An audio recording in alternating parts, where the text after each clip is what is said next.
নমস্কার বন্ধুরা, সঞ্চিত ক্রিয়েটার ইউটিউব চ্যানেলের পক্ষ থেকে আপনাদের সকলকেই স্বাগতম জানাই। তো বন্ধুরা, আজকে আমরা মাধ্যমিক এক্সামিনেশন 2025 সালের লাস্ট মিনিট সাজেশন, যেটা মোস্ট ইম্পর্টেন্ট কিছু কোশ্চেন নিয়ে আলোচনা করব ইতিহাসের অর্থাৎ হিস্টোরির। তো ভিডিওটি স্কিপ না করে সম্পূর্ণ দেখবেন এবং চ্যানেলে ফার্স্ট টাইম ভিজিট করলে নিত্য নতুন এরকম আপডেট পাওয়ার জন্য আমাদের চ্যানেলটি সাবস্ক্রাইব করবেন। তো ফার্স্ট আমরা যে কোশ্চেন নিয়ে আলোচনা করব, তো ফার্স্ট আমরা আলোচনা করব টিকা নিয়ে, অর্থাৎ ইতিহাসে টিকা পড়ে সেই টিকা কি আপনারা পড়ে যাবেন, যেগুলো আপনাদের মোস্ট ইম্পর্টেন্ট রয়েছে সে নিয়ে আলোচনা করব। তো টিকাতে আমরা দেখে নেব কি তাহলে পড়ে যাব। নীল বিদ্রোহ অবশ্যই পড়ে যাবেন, তারপর চুয়াড় বিদ্রোহ, উদ্বাস্তু সমস্যা, দলিত আন্দোলন বিষয়ে গান্ধী আম্বেদকর বিতর্ক নিয়ে একটি টিকা, অর্থাৎ দলিত যে আন্দোলন হয়েছিল সেটাতে যে গান্ধী এবং আম্বেদকরজি যে বিতর্ক হয়েছিল সে নিয়ে একটা টিকা। তারপর বিরাট ষড়যন্ত্র মামলা, বঙ্গভঙ্গ প্রকাশিকা সভা, হিন্দু মেলা এবং ভারত সভা। এরপর দেখে নেব যে ইতিহাসে ম্যাপ, অর্থাৎ ইতিহাসও আমরা জানি যে ম্যাপ পয়েন্টিং আসে। তো ম্যাপ পয়েন্টিংয়ের মধ্যে কোনগুলো সাজেশন রয়েছে অর্থাৎ ইম্পর্টেন্ট রয়েছে এবারের মাধ্যমিক এক্সামিনেশন জন্য, তো ইতিহাসের ম্যাপ পয়েন্টিং দেখে নেব। তো ফার্স্ট যেটা দেওয়া রয়েছে সেটা হচ্ছে পুনর্গঠিত রাজ্য, যেটা মহারাষ্ট্র। তারপর রয়েছে দেশীয় রাজ্য হায়দ্রাবাদ, জুনগড়, কাশ্মীর। তারপর রয়েছে রংপুর বিদ্রোহের এলাকা, বারাসাত বিদ্রোহের এলাকা, মহাবিদ্রোহের কেন্দ্র ঝাঁসি, অযোধ্যা, মিরাট। এরপর নিচে রয়েছে নীল বিদ্রোহের অন্যতম কেন্দ্র যশোর, নদিয়া। সাঁওতাল বিদ্রোহের এলাকা পুরুলিয়া। বিপ্লবী কেন্দ্র চট্টগ্রাম। ওয়াহাবি আন্দোলনের কেন্দ্র বারাসাত, বাংলার। ভারত ছাড়ো আন্দোলনের একটি কেন্দ্র তমলুক। ডান্ডি অভিযান আইন অমান্য আন্দোলনের সূচনাস্থল ডান্ডি এবং ব্রিটিশ ভারতের রাজধানী কলকাতা হিন্দু কলেজ এবং বিহার। এটা হচ্ছে ইতিহাসের ম্যাপ পয়েন্টিংয়ের সাজেশন। এরপর আমরা যেটা বেশিরভাগ সবার নজরে যেটা রয়েছে সেটা হচ্ছে 4 নম্বরের প্রশ্ন এবং 8 নম্বরের প্রশ্ন, অর্থাৎ মার্কস 4 এবং মার্কস 8 নম্বর যে কোশ্চেনগুলো রয়েছে সে নিয়ে আলোচনা করব। তো 1 নম্বর যেটা 4 নম্বর, এগুলো আপনারা 4 নম্বরের জন্য রেডি করতে পারেন এবং 8 নম্বরের জন্য রেডি করতে পারেন। যদি 4 নম্বরের জন্য পড়ে তাহলে 4টি পয়েন্ট উল্লেখ করবেন এবং যদি 8 নম্বরের জন্য পড়ে তাহলে 8টি পয়েন্ট উল্লেখ করবেন। তো ফার্স্ট যে কোশ্চেনটা রয়েছে সেটা হচ্ছে 1 নম্বর, যে বঙ্গভঙ্গ বিরোধী আন্দোলনে ছাত্রদের ভূমিকা কী ছিল। তারপর বলছে বিপ্লবী আন্দোলনে ছাত্রছাত্রীদের ভূমিকা কী ছিল। এটা আলাদা করেও পড়তে পারে, আবার একই সাথে দিতে পারে। 4 নম্বরের জন্য হলে আলাদা আলাদা থাকতে পারে যে বঙ্গভঙ্গ বিরোধী আন্দোলনে ছাত্রদের ভূমিকা কী ছিল এবং বিপ্লবী আন্দোলনে ছাত্রছাত্রীদের ভূমিকা কী ছিল। এটা 4 নম্বর হলে আলাদা আলাদা করে দেবে এবং যদি 8 নম্বর থাকে তাহলে দুটো একসঙ্গে মিক্স করে দিতে পারে। এরপর বলছে 2 নম্বর। 2 নম্বর কী বলছে না, 2 নম্বর বলছে বঙ্গভঙ্গ বিরোধী আন্দোলনে নারী সমাজের ভূমিকা কী ছিল এবং বিপ্লবী আন্দোলনে নারীদের ভূমিকা কী ছিল। এটা ভেরি ইম্পর্টেন্ট রয়েছে 2 নম্বরেরটা, যে বঙ্গভঙ্গ বিরোধী আন্দোলনে নারী সমাজের ভূমিকা কী ছিল এবং বিপ্লবী আন্দোলনে নারীদের ভূমিকা কী ছিল। এটা খুবই ইম্পর্টেন্ট রয়েছে। এরপর 3 নম্বর।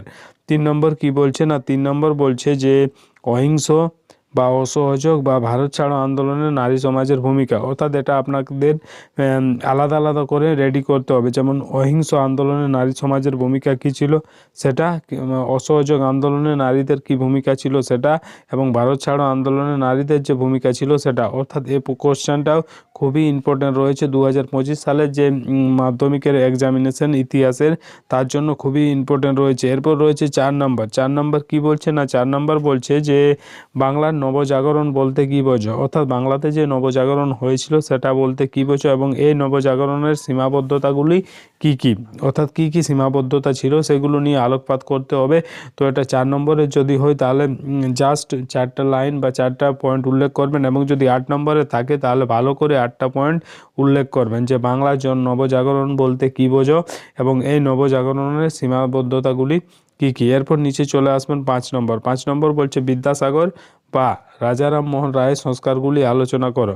এটা এই জন্যই দুটো একসাথে দেওয়া রয়েছে, কারণ কোনো সময় আলাদা করে দিয়ে দেয় যে বিদ্যাসাগরের সংস্কারগুলি আলোচনা করো, কিংবা আলাদা করে দেয় রাজা রামমোহন রায়ের সংস্কারগুলি আলোচনা করো। তাই আপনারা অবশ্যই বিদ্যাসাগর এবং রাজারাম মোহন রায়ের সংস্কারগুলি আলাদা আলাদা করে রেডি করবেন, সেটা 4 নম্বরের জন্য ইম্পর্ট্যান্ট রয়েছে এবং 8 নম্বরের জন্য ইম্পর্ট্যান্ট রয়েছে। এরপর চলে আসবো 6 নম্বর কোশ্চেন। 6 নম্বর কোশ্চেন বলছে যে 19 শতকের বাংলায় সমাজ সংস্কার আন্দোলন, অর্থাৎ 19 শতকের সময় বাংলাতে যে সমাজ সংস্কার আন্দোলন হয়েছিল সেই সম্পর্কে আপনাদের লিখতে হবে বা আলোচনা করতে হবে, সেটা অবশ্যই পড়ে যাবেন। এরপর রয়েছে 7 নম্বর, এটা ইম্পর্ট্যান্ট রয়েছে, এটা 4 নম্বরের জন্য ইম্পর্ট্যান্ট রয়েছে এবং 8 নম্বরের জন্য ইম্পর্ট্যান্ট রয়েছে। তো 7 নম্বরের কোশ্চেন বলছে যে হুতম পেচার নকশা গ্রন্থে বা নীলদর্পণ নাটক থেকে 19 শতকের বাংলা সমাজের কীরূপ প্রতিফলন পাওয়া যায় সে সম্পর্কে আপনাদের লিখতে হবে। এটা ইম্পর্ট্যান্ট রয়েছে, সেটা 4 নম্বরের জন্য এবং 8 নম্বরের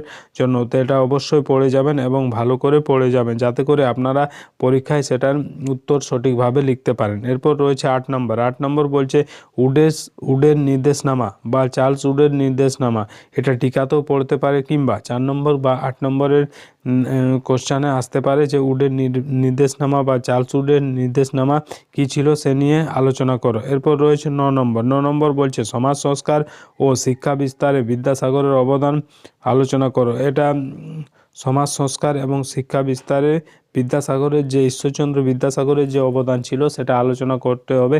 এটা আপনাদের 4 নম্বরেও আসতে পারে কিংবা 8 নম্বরেও আসতে পারে, অবশ্যই এটা দেখে দেবেন এবং এটা ভেরি ভেরি ইম্পর্ট্যান্ট রয়েছে। এরপর রয়েছে 10 নম্বর। 10 নম্বর বলছে বাংলার ওয়াহাবি আন্দোলনে তিতুমিরের ভূমিকা আলোচনা করো। এটা অবশ্যই পড়ে যাবেন, যেটা আপনাদের আপকামিং যে এক্সাম রয়েছে তার জন্য খুবই ইউজফুল হবে। বাংলার ওয়াহাবি আন্দোলনে তিতুমিরের ভূমিকা কী ছিল বা আলোচনা করো। তারপর 11 নম্বর বলছে সশস্ত্র বিপ্লবী আন্দোলনে বেঙ্গল ভলান্টিয়ার্স দলের ভূমিকা বিশ্লেষণ করো। অর্থাৎ যে সশস্ত্র বিপ্লবী আন্দোলন হয়েছিল সেটাতে যে বেঙ্গল ভলান্টিয়ার্স দল ছিল তাদের কি ভূমিকা ছিল সেটা আপনাদের বিশ্লেষণ করতে হবে বা আলোচনা করতে হবে, তো অবশ্যই পড়ে যাবেন। এরপর রয়েছে 12 নম্বর। 12 নম্বর বলছে মহাবিদ্রোহকে কি সামন্ত শ্রেণীর বিদ্রোহ বা জাতীয় বিদ্রোহ বলা যায়, অর্থাৎ যে মহাবিদ্রোহ হয়েছিল তাকে কি সামন্ত শ্রেণীর বিদ্রোহ বলা যায় বা জাতীয় বিদ্রোহ বলা যায়। মহাবিদ্রোহকে ভারতের প্রথম স্বাধীনতা সংগ্রাম না বলার পিছনে কি কি যুক্তি আছে, অর্থাৎ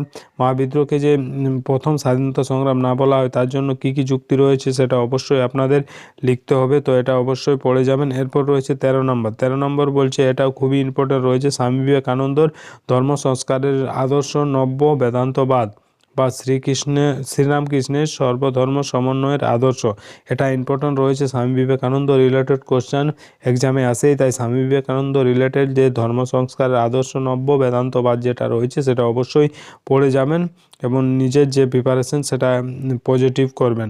এরপর 14 নম্বর বলছে চিকিৎসা বিদ্যার ক্ষেত্রে কলকাতা মেডিকেল কলেজের অবদান আলোচনা করো।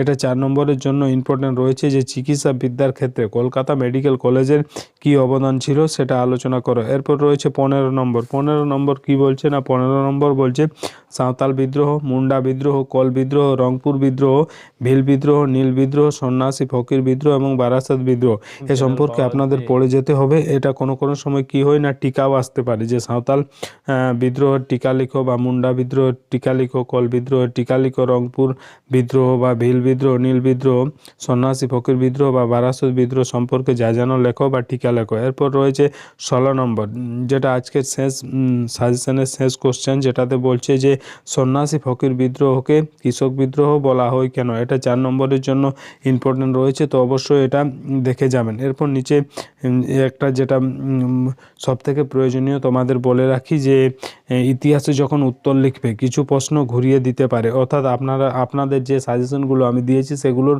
মধ্যে নাও পড়ে আসতে পারে, কোনো কোনো সময় তাদের যে কোশ্চেনের ধরন সেটা ঘুরিয়ে দিতে পারে। তাহলে কি হবে, আপনাদের মনে হবে যে এটা তো এই প্রশ্নের তো উত্তর আমাদের জানা নেই, কী করে লিখব। সেক্ষেত্রে তোমাদের কি করতে হবে যে কিছু প্রশ্নটা ভালো করে পড়ে দেখলে জানবে যে উত্তরটা জানা রয়েছে, তাই কোনো প্রশ্ন ছেড়ে আসবে না। যতটুকু জানো সেই বিষয়ে বা সেই বিষয় সম্পর্কিত প্রশ্নের উত্তর নিজের ভাষায় লেখার চেষ্টা করবে বা লিখে আসবে। অর্থাৎ ইতিহাস এমনই একটা সাবজেক্ট যেটা আনকমন অনেক কোশ্চেন আসে, কিন্তু কি হয় বারবার সেই কোশ্চেনটা পড়বে, তারপরে নিজের মনে যে সাহস জাগবে যে এই যে কোশ্চেনটা পড়েছে বা লিখতে বলা হয়েছে সেটা তো আমি জানি, তো সেটা যতটাই জানো নিজের ভাষায় অবশ্যই লিখে আসবে, কোনো রকম কোশ্চেন ছেড়ে আসবে না। তো বন্ধুরা, এই ছিল আজকের আপডেট। আশা করি আজকের এই ভিডিওর মাধ্যমে আপনাদের মাধ্যমিক এক্সামিনেশন 2025 সালের যে ইতিহাসের সাজেশন সে নিয়ে স্পষ্ট বোঝাতে পেরেছি। ভিডিও ভালো লাগলে লাইক করবেন, কমেন্ট করবেন, বন্ধুদের কাছে শেয়ার করবেন এবং চ্যানেলে ফার্স্ট টাইম ভিজিট করলে নিত্য নতুন এরকম আপডেট পাওয়ার জন্য আমাদের চ্যানেলটি সাবস্ক্রাইব করবেন এবং পাশের যে বেল আইকন সেটা প্রেস করে দেবেন, কারণ যখনই আমরা এরকম নতুন কোনো আপডেট নিয়ে আসবো সেই আপডেট সব থেকে প্রথম আপনাদের কাছে পৌঁছে যাবে। ধন্যবাদ।